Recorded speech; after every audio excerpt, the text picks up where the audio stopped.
Y vamos a hablar también de Joan Laporta, de sus explicaciones, de las reacciones, de la respuesta del Real Madrid a través de Real Madrid Televisión, después de haber sido acusado por Laporta. Es lo de siempre, la cortina de humo, que como equipo del régimen, el Madrid ha dicho, del régimen, tú.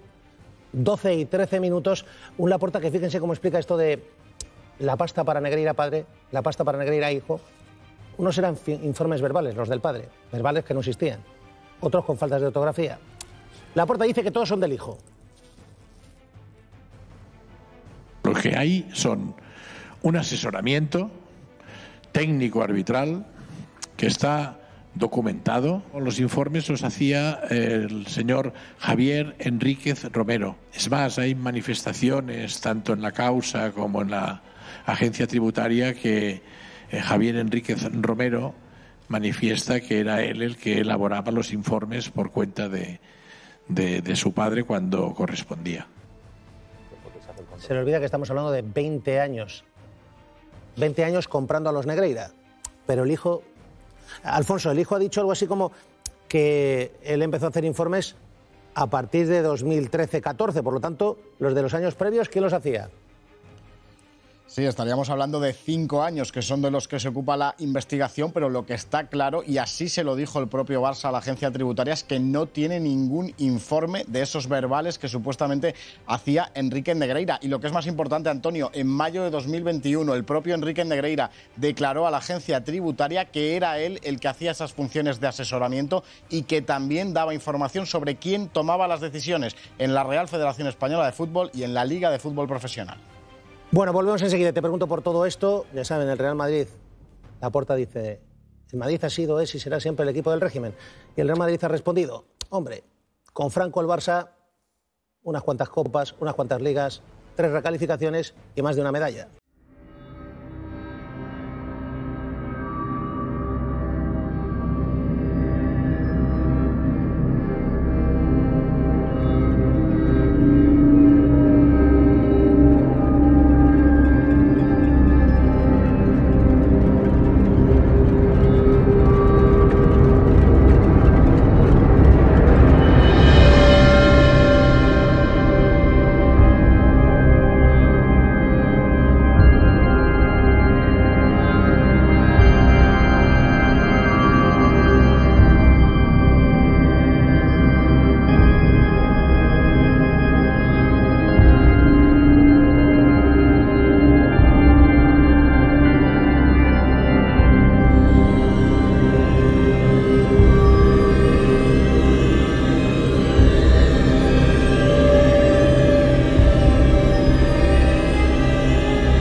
¿Por qué pagaron durante 20 años a Negreira padre y a Negreira hijo?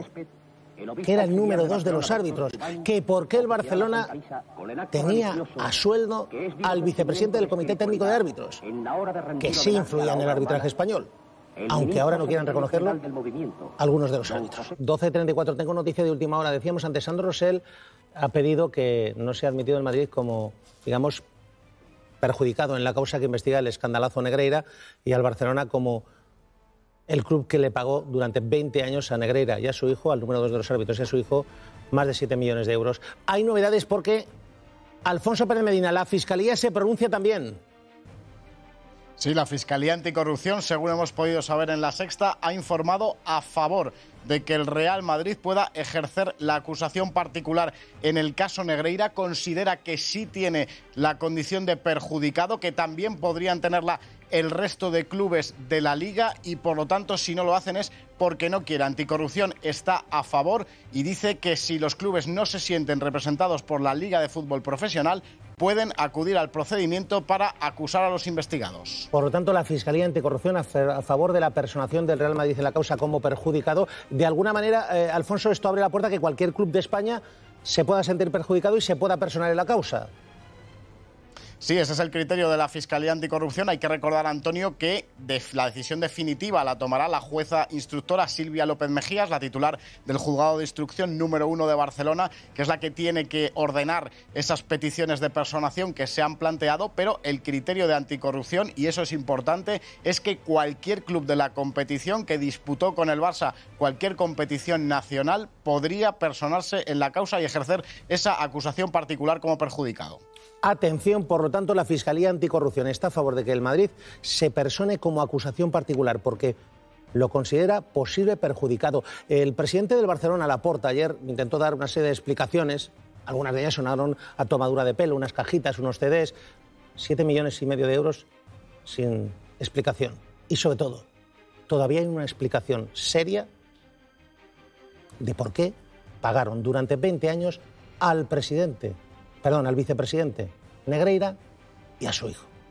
Algunas de las lagunas, de los agujeros negros en las explicaciones de Laporta. Ana Cuesta. Bueno, es verdad, Antonio, que escuchada toda la comparecencia, vista toda la comparecencia, el presidente del Barcelona pasó por encima de puntillas en algunas cuestiones y dejó sin resolver otras que resultan clave en este escándalo Negreira. Vamos a repasar las principales lagunas de esa declaración de Joan Laporta de las últimas horas. Bueno, ayer el presidente del Barça se presentó allí con estas cajas que tenemos aquí en las fotos para explicar que, aunque les ha costado tiempo encontrarlas, finalmente han localizado 629 informes y 43 CDs de esa factoría Negreira. Pero ojo, corresponden a la etapa 2014 al 2018. Recordamos que Negreira empezó a trabajar en 2001. ¿Qué pasa con esos 13 años que hay en medio? Laporta explicó que no están porque ese tipo de información se destruye cada 5 años. Pero claro, sin embargo, en esas cajas había informes de hace 9 temporadas. Otro agujero negro. Bueno, ese aumento en los pagos a Negreira que se produjo precisamente pues cuando él, Laporta, llegó a la presidencia. Recordemos que la auditoría KPMG incluso advirtió que Laporta había disparado un 100,2% los pagos a una sola empresa del dirigente arbitral en la temporada 2009-2010. Él lo justificaba así: había más trabajo y más competiciones. Incluso habla de labores de scouting, una función tradicionalmente reservada a los ojeadores. Así lo explicaba Laporta. Els serveis aquests que es prestaven a l'últim any es van incrementar perquè van haver-hi més estudis de scouting. Per què? Perquè va ser un any on van haver-hi més competicions esportives. Perquè va haver-hi més feina, perquè va haver-hi més informes, perquè van haver-hi més competicions. Más feina, más trabajo. Bueno, otra más. Laporta explicó poco más que Negreira no pintaba nada como vicepresidente del Comité Técnico de Árbitros, cargo que ocupó, recordemos, durante 24 años, ni más ni menos, y que por eso pues no había problema ético en esa contratación del Barça. Escuchen. Les consideracions ètiques, quan era el prestador principal dels serveis, el fill el vicepresident del Comitè Tècnic d'Àrbitres, perquè, com he dit, el vicepresident del Comitè Tècnic d'Àrbitres no tenia cap capacitat per alterar resultats esportius. Aquesta informació era de qualitat per una persona acreditada. Veiem que no era incompatible. En l'ètica esportiva això no era incompatible. Pero es curioso que esa relación contractual de Negreira con el Barça terminó el mismo año que él dejó la vicepresidencia de los árbitros, en el año 2018. Y vamos con el gran agujero negro, podríamos decir. ¿Cuál era el papel de Enríquez Negreira en esos negocios con el club? Laporta exhibió informes realizados por el hijo del ex número 2 de los árbitros. Dice que el hijo hacía los informes y el padre los cobraba, parte de esa relación paterno-filial. Escuchamos a Laporta. Yo entiendo que la relación paterno-filial aquí también influye. Entiendo que los conocimientos del padre, la trayectoria del padre y el posicionamiento del padre, sin que sea incompatible con la prestación de estos servicios o con la elaboración de esta documentación por parte del hijo, pues evidentemente entiendo que podía influir. Lo que sí que puedo asegurar, al menos durante mi presidencia y creo que después también, yo siempre he tenido entendido que el prestador de los servicios, el principal, era el hijo. Pero claro, es que Negreira padre reconoció ante Hacienda que era él quien prestaba ese asesoramiento técnico, él, el padre. Y no solo eso, su hijo explicó que empezó a trabajar para el Barça haciendo informes a partir del año 2013. Los pagos empezaron, recordemos, en el año 2021. Versiones, Antonio, que desde luego no coinciden con lo que contó ayer Joan Laporta. Claro, Bea Zamorano en El Español una información muy interesante. Es que Negreira padre dice, yo jamás presenté los trabajos de mi hijo y además el hijo los presentó más tarde. Esto ante Hacienda, el propio Negreira Laporta en las últimas horas, ya lo hemos visto, dijo que el prestador principal de esos servicios era el hijo de Negreira, Negreira Junior, para explicar todo esto, ese pago de los 7,5 millones de euros, pero en su declaración Negreira dice que él hacía las funciones de asesoramiento, llegó a decir el vicepresidente, el ex vicepresidente del CTA, que no hacía informes arbitrales para Dasnil y que los servicios, su hijo no los hacía, y que los servicios que facturó el Barça no incluían asesoramientos de su hijo. Es más, añadió que las cantidades que el hijo cobró por su empresa se debían a su labor por gestionarlo cuando él estaba enfermo. Alfonso Pérez Medina, a mí me parece que ayer Laporta en este asunto fue incapaz de explicar nada, que intentó hacer algo así como una especie de thriller mediático judicial, pero es que este es un asunto muy delicado. Es que Negreira facturaba y no había nada, tampoco trabajos del hijo, aunque él diga que sí.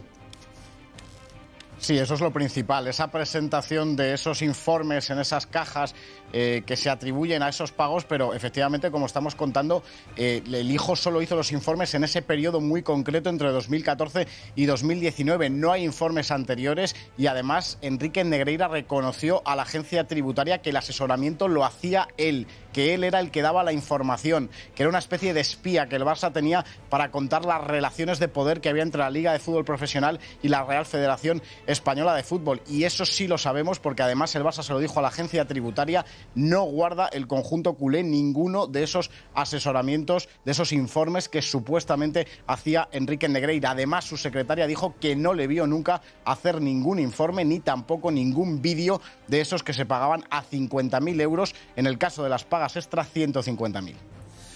Los mejores son los informes de Negreira padre. Esos son los mejores, verbales, inexistentes. Luego están los del hijo, algunos con faltas de ortografía, y nunca llegaban ni al Tata Martino, ni a Luis Enrique, ni a los jugadores. Eran informes milagro, pero la pasta estaba ahí. Un titular final, Rafa. Bueno, yo seguí la rueda de prensa. Vamos a ver, yo como perico, como del Español y como catalán, me siento doblemente afectado. Primero como perico, porque efectivamente, ¿para qué se utilizaban esos informes? ¿Por qué se intentaba influir o no se intentaba influir en la Liga? Y después como catalán, yo la rueda de prensa ayer fue kafkiana.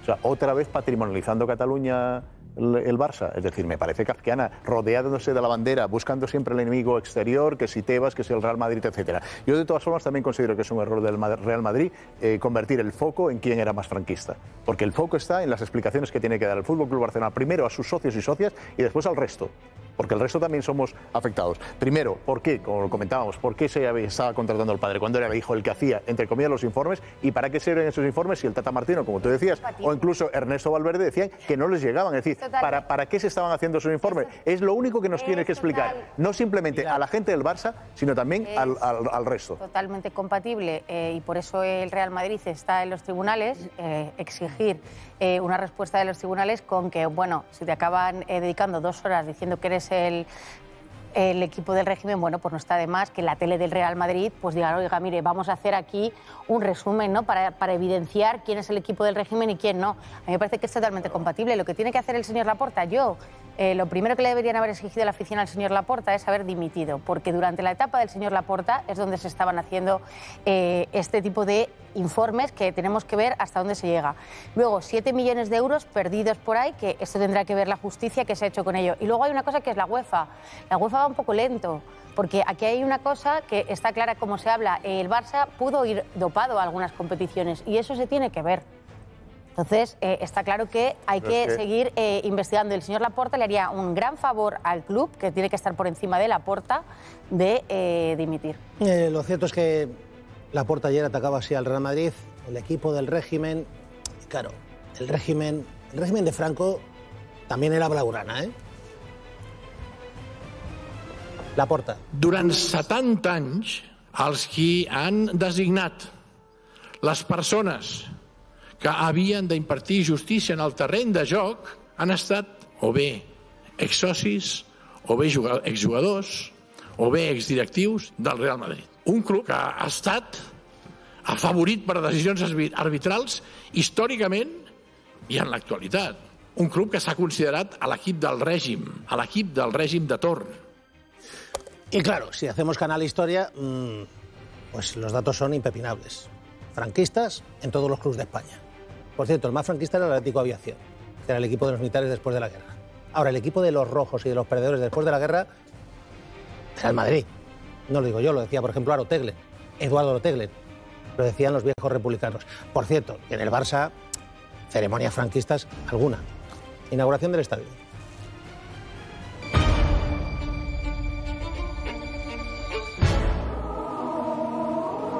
El gran estadio va a abrir sus puertas, pero antes, sobre su verde césped, el obispo auxiliar de Barcelona, doctor Jubany, oficiará la Santa Misa con el acto religioso que es vivo sentimiento de espiritualidad en la hora de rendir homenaje a la obra humana. El ministro secretario general del movimiento, don José Solís Ruiz, inaugurará en nombre del jefe del Estado el estadio del Club de Fútbol Barcelona. 12:46, hay más, hay más. Y algunas imágenes y algunas fotografías y algunos datos son todavía más potentes. Pero que esto no va de quién era o no quién era del régimen. Esto va de por qué has pagado durante 20 años al número 2 de los árbitros, al vicepresidente, a la mano derecha de Sánchez Arminio, Enríquez Negreira, el hombre que llamaba a los árbitros y les decía tú arriba, tú abajo, que los encerraba en un cuartito, o que utilizaba el índice corruptor o corrector para calificarles. 20 años a sueldo del Barça. Y cuando deja de serlo, deja de cobrar. Y él amenaza. Laporta intenta utilizar esta cortina de humo. Franquismo. Pero el franquismo también tuvo una etapa blaugrana. A ver, Julio Suárez. Confirmado. Laporta parece que le coge gustillo a esto del equipo del régimen, que está hoy en el Pardo. ¿Exactamente por qué?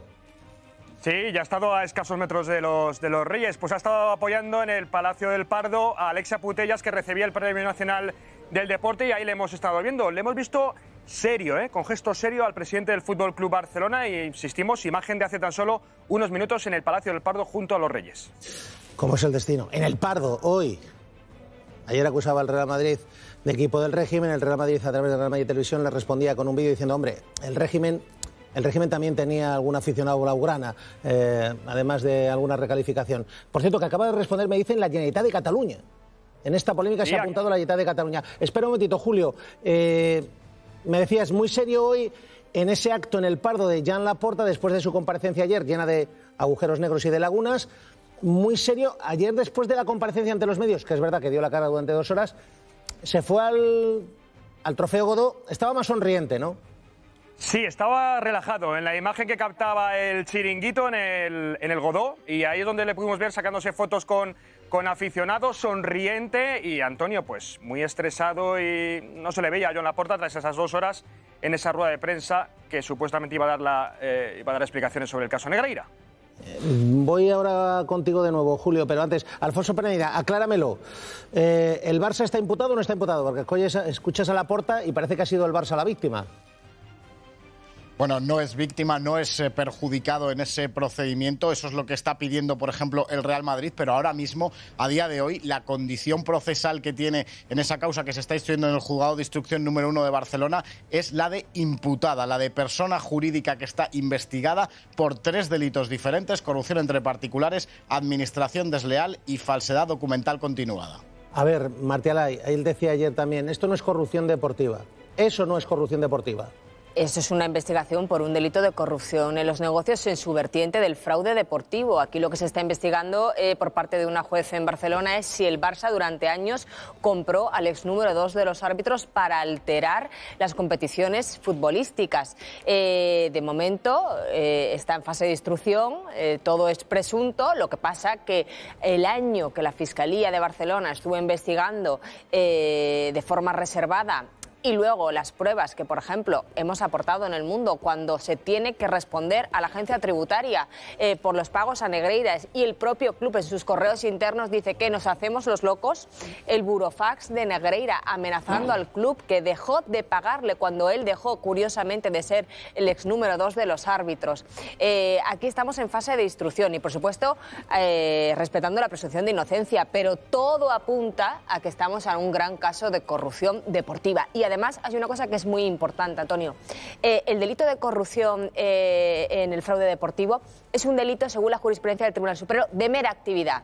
Es decir, la juez no tiene que acreditar que se compraron a los árbitros, que se produjo, se llegó a ejecutar ese soborno. Tiene que probar la intención de hacerlo, del Barça de querer comprar a los árbitros. Luego hay una cuestión, Alfonso Pérez, hay una cuestión en la que no hay presunto. Aquí no hay presunto que valga respecto a que está más que confirmado que el Fútbol Club Barcelona durante casi 20 años le pagó a Negreira padre y también a Negreira hijo más de 7 millones de euros. Eso está confirmadísimo, está cerrado. El número 2 del arbitraje español recibía dinero del Barcelona. Sí, entre los años 2001 y 2018, y solo hay rastro documental de los informes hechos por el hijo, por Javier Enrique Romero, no por su padre, Javier Enrique Negreira, y aunque se archivara esa investigación después de que se produjeran la declaración de los investigados, ese hecho es incuestionable y el Barça tendría que explicar por qué realizó esos pagos al que era número 2 de los árbitros, más allá de ese asesoramiento técnico que de momento, según la información documental que obra en la causa, no se ha presentado por parte del Barça. Ayer Laporta le hacía la pelota al presidente de la UEFA, Ceferín, y también a Rubiales, cargaba contra Tebas, el presidente de la Liga, pero le hacía la pelota también al presidente de la Federación, Rubiales, que ha habldo también en las últimas horas. Martí Alay, 20 segundos. A mí me parece que el señor Laporta hizo ayer trampas, porque querer todo, delimitarlo a unos pagos por unos trabajos con el hijo de Negreira, cuando el hijo de Negreira hubo debate interno en la Fiscalía y no está siendo investigado, y obviar o decir que que se destruyeron por el transcurso de los años los trabajos que hizo su padre, es hacer un poco trampas, es no decirle ni al socio del Fútbol Club Barcelona ni a cualquier aficionado del fútbol español la verdad. La verdad es que se realizaron pagos por trabajos inexistentes. ¿Por qué empresa del mundo paga más de 7 millones de euros por una asesoría verbal y no deja ninguna prueba documental de esos pagos? Una empresa de las características como mercantil del Fútbol Club Barcelona. ¿Qué empresa? Julio Suárez, ¿qué ha dicho en las últimas horas el presidente de la Federación, Rubiales? Que no pudo verla en directo esta comparecencia de Joan Laporta. Ha insistido que es un caso anterior a su gestión, pero ha dicho que la Federación Española de Fútbol va a llegar, quiere que este caso llegue hasta el final. Ya ha insistido en ese caso.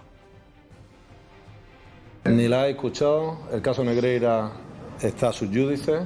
Nosotros hemos dicho todo lo que tenemos que decir. Lamentablemente, pues bueno, el equipo de gestión de la Real Federación Española de Fútbol actual está lidiando con un tema que era anterior y que vamos a colaborar para que se llegue hasta el final. A partir de ahí, lo que diga cada uno, yo no soy responsable.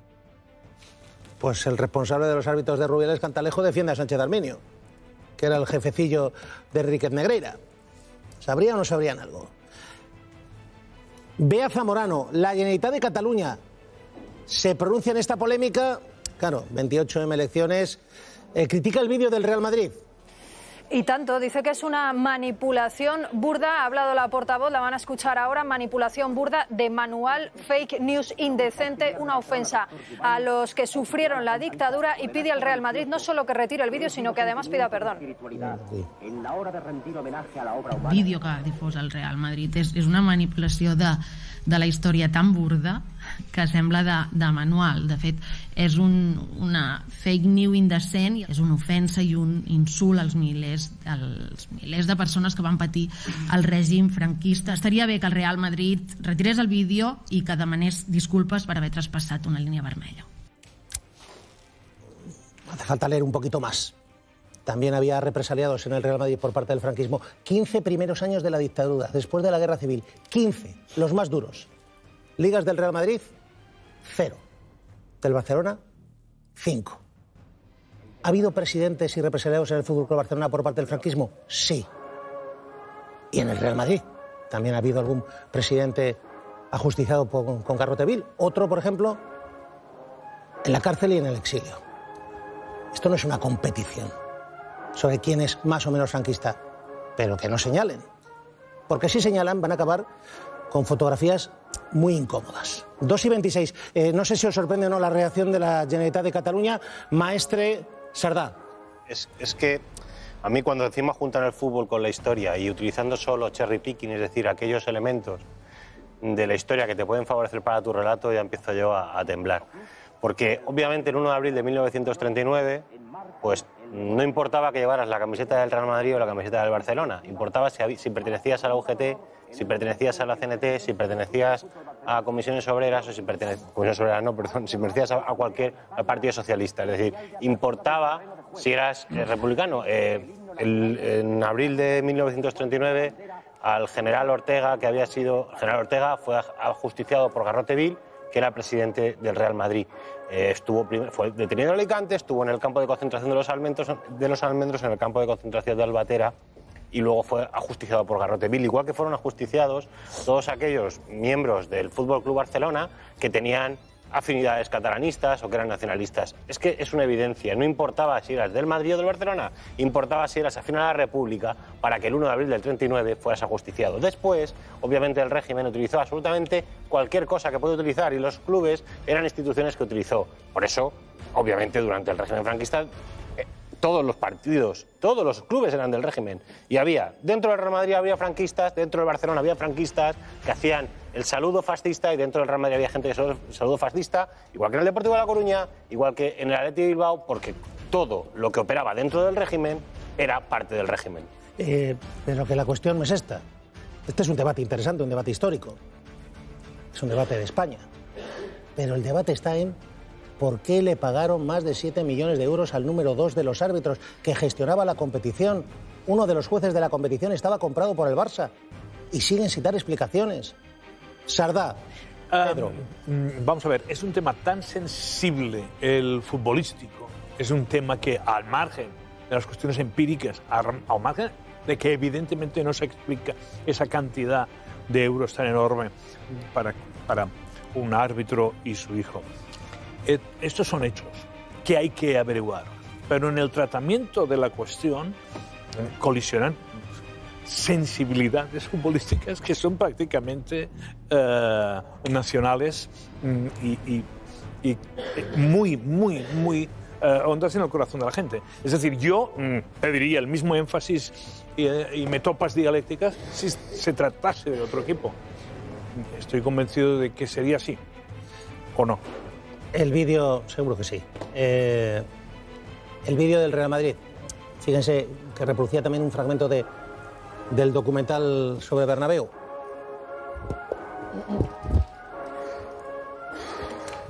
En 1939, el Real Madrid se encuentra en una situación crítica. La sede social ha desaparecido en un bombardeo. Sus trofeos han sido robados y las gradas del viejo Chamartín se han deshecho para obtener madera. De aquella plantilla solo quedan 5 jugadores. El resto se han exiliado o han sido detenidos por los vencedores. Cuando oigo que el Madrid ha sido el equipo del régimen, me dan ganas de cagarme en el padre de quien lo dice. Bueno, pues hoy ha entrado en escena la Generalitat de Cataluña y dice que el vídeo es fake. Hombre, las 3 condecoraciones y las 3 descalificaciones del campo del Barça no son fakes.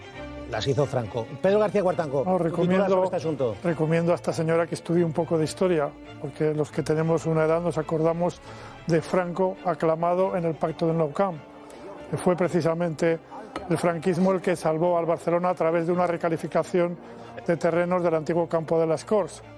Es decir, creo que no sé si lo ha mencionado Antonio o lo ha hablado con él fuera de micrófono, es que todos los equipos durante la época de Franco eran franquistas, no había otra solución. Por lo tanto, es, yo creo, un debate ocioso. En cuanto, en un momento, las explicaciones de ayer de Laporta son un insulto a la inteligencia. Están llenas de contradicciones y de lagunas. y cuando no hay nada que decir se recurre siempre a la teoría de la conspiración. Lo que vino a decir Laporta es que todo el mundo está contra el Barcelona. Sencillamente yo creo que hizo el ridículo y con eso no hace más que agravar la crisis de credibilidad del club. Atención porque Inés García, Dani Alves, el exjugador del Barça, que sigue en prisión, ayer una nueva versión, creo que es la cuarta, esta vez decía que es sexo consentido, pero sigue en prisión ahora mismo. Sigue en prisión y, como dices, ayer daba su última versión, la cuarta en toda esta historia. En esta versión él dice que sí hubo relaciones sexuales, reconoce que hubo relaciones sexuales con la joven, tanto vaginal como oralmente. Es la primera vez que reconoce que hubo sexo por vía vaginal. En cualquier caso asegura que fueron relaciones consentidas y que surgieron después de la química que mantuvieron los dos en una conversación en ese pub de Barcelona. Dice que esas relaciones sexuales fueron libres y consentidas, que ella en ningún momento le pidió que parara y que salieron de ese baño por separado y que fue precisamente eso lo que enfadó a la joven y provocó que le denunciara.